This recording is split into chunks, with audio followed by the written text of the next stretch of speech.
Jen, you know how many people write us about landscape design? They love their yards, they love working in it, but they seem like they're always at a loss as to what to do. You must have some advice. Well, landscape design is very dependent on each individual property. True. Everyone has different space.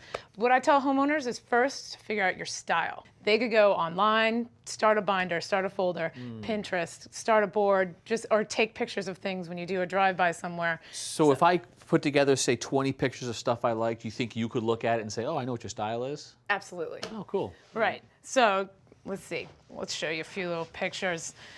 Say, for instance, this person. She asked for an entertainment space. And I said, well, what do you want? Do you want clean? Do you want more rustic? Do you want more modern?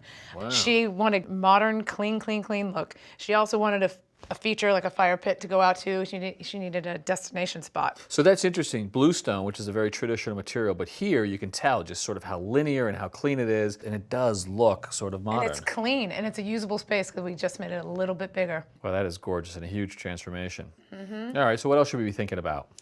Reusing and recycling materials.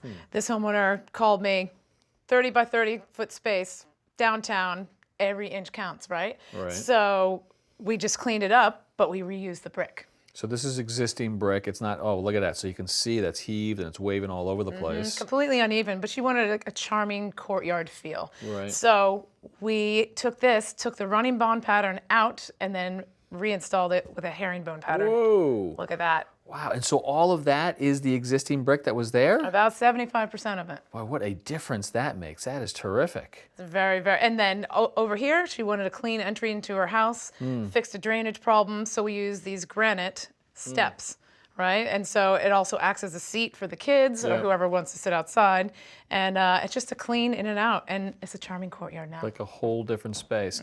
So think about your style. Consider reusing the materials that you have right there. Yep. I'm listening. What else you got? Okay. Sometimes you have to subtract from a site before you could add to it. These people wanted a patio, destination spot, and this Norway maple tree was smack dab in the middle of what it was totally deterring from the design. Well, but this is interesting though, because that's a mature tree, right? I mean, some people die to have a tree that big in their backyard. Absolutely. Doesn't work here? Doesn't, because they've never been able to grow grass underneath. It's in the way. And so what we did is remove it. Oh, And okay. look, clear, open palette. You could always replant another tree somewhere else. Right. So what they asked for is an entertainment space. Oh, So look at that. new deck, pergola, Yes. pizza oven, fire pit, Right. sitting walls.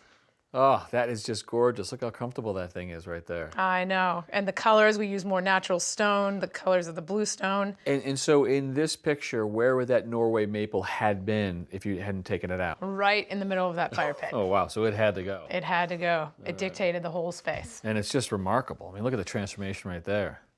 All right, so everything is specific to the site, obviously, but it helps to know your style. Consider reusing the materials that are there, but don't be afraid to take some away if they have to go. Right. Appreciate your surroundings, and if you do those things, you'll be in good stead. Absolutely, but don't forget, you have to have a plan. It's so important. It could save you money in the long run. Good advice. Thanks, Jen. You're welcome.